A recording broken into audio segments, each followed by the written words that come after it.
out here, they're flying in from across the country, from different places across the world, flying in for this opportunity. I'm saying it's like, doo-ba-da-ba-dee-woo-doo-ba-da-ba-dee. Thanks for tuning in to the No Clearance Podcast. Now subscribe, hit that like button, and enjoy the clip. No Clearance. I remember you had a post, and I think there was somebody in your bio, but there was a moment where I think you auditioned for BET, and the dude was telling you pretty much what you needed to do to really make it serious. Tell me about that. Changed my life. I was like, and I'm like, it's all full circle, because you always think, people always ask you, man, how come you stayed at St. A's? You know, like, it was the area, New Hampshire is whack. Y'all was getting waxed. You know, like, it's cold. What made you stay there? And I was like, I don't know. But I was just, I found my tribe. You know what I mean? And like the tight core, being in the multicultural center, being with that crew was important to me. And the reason, and it's all connected, because I would have never met Candace if I didn't go to St. A's. If I never met Candace, she would never introduce me to her sister, Brittany, who lives out here in LA. Also, she's a very talented, Meraki, her name is Brittany. She's a very talented singer, writer, actor. She does it all.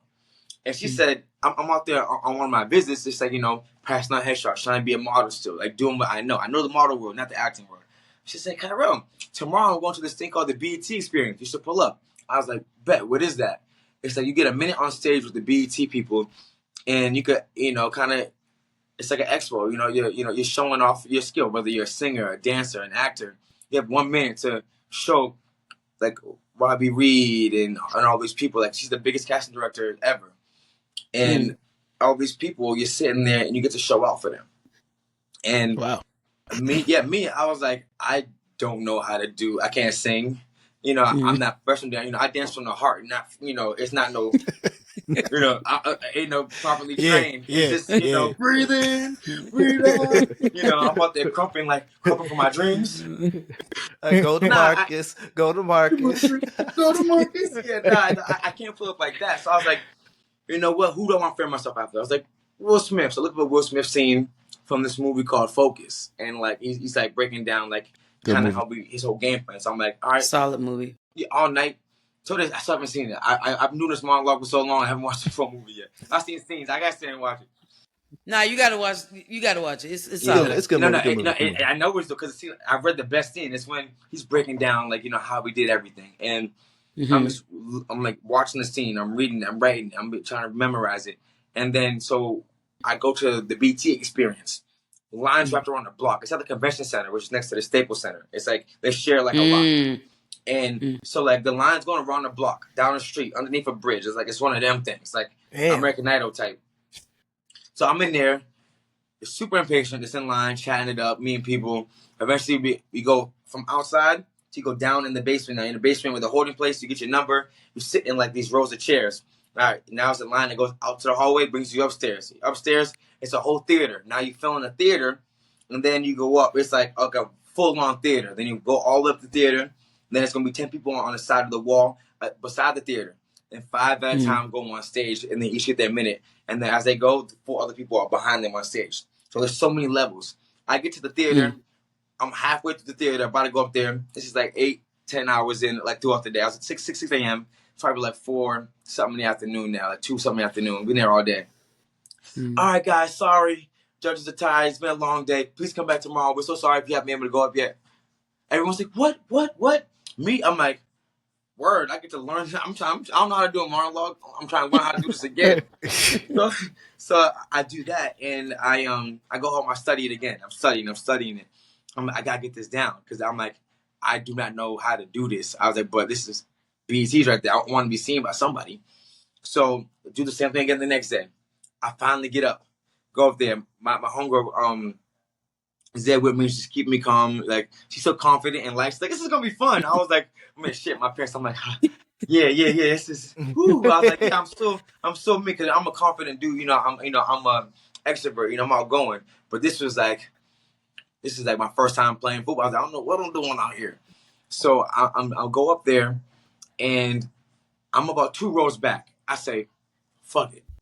I'm not doing this scene no more because it's just gonna be bad. So I'm scrambling. I go on my old phone. I'm going through my Google Docs, and I found an old poem that I wrote back in the day. Like in 8th grade, I wrote this poem, and then I like deaf poetry comedy. Not comedy. I like the deaf poetry, like slam stuff. Yeah. It's like, I don't know if you guys heard me. I always freestyle at school. I'll just be saying, you talk as much as I do, and you know some words. Yeah. I'm just saying, so I got bars. Don't sleep. Mama. Shows up. But but I remember I did it as a joke as a kid because they showed us Deaf Poetry Jam. So I was like, oh, my brothers and sisters, ladies and misses, you left her after you kissed her. Like, I was doing tears down my street, dead bodies in the creek, like one of those type things. Like, I was making fun of it. Dead bodies in the creek. But, but it actually was hitting. I was like, wait, I'm actually saying something right now. And then it was pretty deep. So I did that. I got on stage. I got my phone. I'm like, doing my thing. And I was like, all right. All judges were like, all right, thank you. I was like, and this one guy, he was like, first of all, that wasn't very good. Because, one, he said, this is the original piece, right? I was like, yeah. And then how come you don't know it? If you come on the stage, you better, I'm like, he said, you better know it. I'm like, if you wrote it, how come you looking at your phone? And he's like, he's like, two, if you look at your phone, hold it up so your eye level. I said, I don't know my stage. I don't know how to have a stage presence. They have your eye level so we can see your face. You're looking down the whole time. How are we supposed to hear you? How are we supposed to feel you? I was like, I don't know. He said, all right, thanks. And then I go back, and then my homegirl goes, and she not only sings and dances and acts in one monologue at once. He's like, she's just all three. She's like, she does this really hilarious comedy skit, and then it turns into like her dancing, and she's singing. I was like, I wasted everyone's time today. Because I was like, yo, people out here, they're flying in from across the country, from different places across the world, flying in for this opportunity. I'm sitting there just like, doo-ba-da-ba-dee-woo-doo-ba-da-ba-dee. And singing. And then, so as she's going, the guy who chewed me up, he's like this. Stay out. He's like, stay out. He's mouthing it. And I was like, me? He's like, yeah, you. I was like, all right. So then eventually they go off stage. I'm like, that was terrible, but why did this guy want to speak to me? So later on, I see him. He's like, all right. He's like, when you leave, once you come back, once it's all done, I'm going to talk to you. So I leave. I go to a beach experience. I try to like get over how I just shit the bed. I come back and I see the guy. He says, they're wrapping up. He's like, one last people on the stage. The guy's like, sorry, you can't come in here. I was like, no, he told me to stay. He told me to stay. He said, that guy, I said, go to him at some taps. Hey, that guy's looking for you. He goes, what you talking about? And I'm like, he's like, oh yeah. He gets up and comes talk to me. Meanwhile, people are on stage. He gets up and comes over to me. He's like, look, my name is so-and-so. This is my, like I said, my name is Don B. Welsh.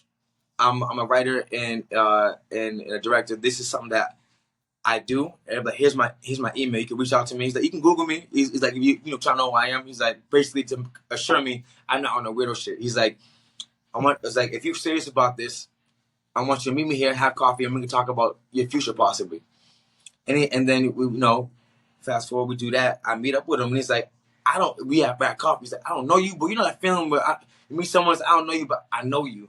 And he's like, he's like, what you did up there was not good at all, but I see something in you, and I want you to work on that if you're serious. I was like, yeah, I'm serious. He's like, all right, good. You're going back to Boston. I was like, whoa. I'm trying to move out here. He's like, you're not ready. Go back to Boston. Come back next year and try it again. So I do that. I start working at the high school. I hustle. I'm working at a high school. I come back next year. Cool. Go back home. It's 2 years. I go back home. And he said, look, you need to get fired from your job. I was like, fired? He's like, yeah. I was like, save up as much money as you can so I can collect the unemployment. You know what I mean? Some checks. So smart. I started thinking big. I managed to make it happen, I got fired. I stopped showing up to meetings. That's all you gotta do. I was like, I'm not going to no meetings. So I was like, to hell with the meetings. And so eventually they let me go. I took my unemployment, and I'm just hustling. I'm doing landscaping, demolition, shoveling for the city, getting personal clients. I'm just stacking up, freeloading off my parents like a king. Shout out to Mom and Pops. Living off of them, stacking up, and I move out there. in the first 8 months, I'm couch surfing. Like, I'm staying on a friend's couch, saying that my homegirl Brittany got a spot, so I'm staying I'm staying at her spot. I saved up, I bought a moped. I'm doing, Kyrel, what do you do for a living? I do LA. I do Postmates on my scooter. I'm bartending, and I got my headshots in my bag. I'm training people, just doing the Hollywood shuffle. And and then I do that for a while. I started making up more money. I'm moving to this dope place with my cousin who blessed me. She lets me stay with her now. Me and my cousin live here, and I've been working and working ever since. And we've been just building and building, getting representation. And that was a long ass story, but that's kind of like the origin of how I came out here. It came with 2 big rejections, like, go home, you're not ready. No one wants to hear that, but he's like, if you do this, you and this and this, you're gonna be okay. And that's why I did that. I did this. I did that. I did this. I did that. And I gave it all I had, because that football mentality taught us is like, yo, get comfortable being uncomfortable. It's like, say what you want about Murph. That helped me for the rest of my life. I'm like, that mentality of, yo, I'm never gonna be okay with being comfortable. I'm gonna get out my comfort zone and push myself, has got me so far. And I was like, and so I took that hustle with the proper direction. And I was blessed because I have a great circle. I don't got no weirdos. Don't take advantage of me. No, none of that. Like, like no Diddy. You know what I'm saying? Like, none of that weirdo shit. Like, I got a great, I got a great circle with me. So I was like, I've been really fortunate and blessed to find my tribe, and it all started with me going to St. A's, meeting a good friend, them introducing me to a family member, them on a whim saying, yo, pull up with me here. So it's like, it's not by accident, So I was like, I was meant to be here, and I've always felt that way. So that's like how that BC experience changed my life.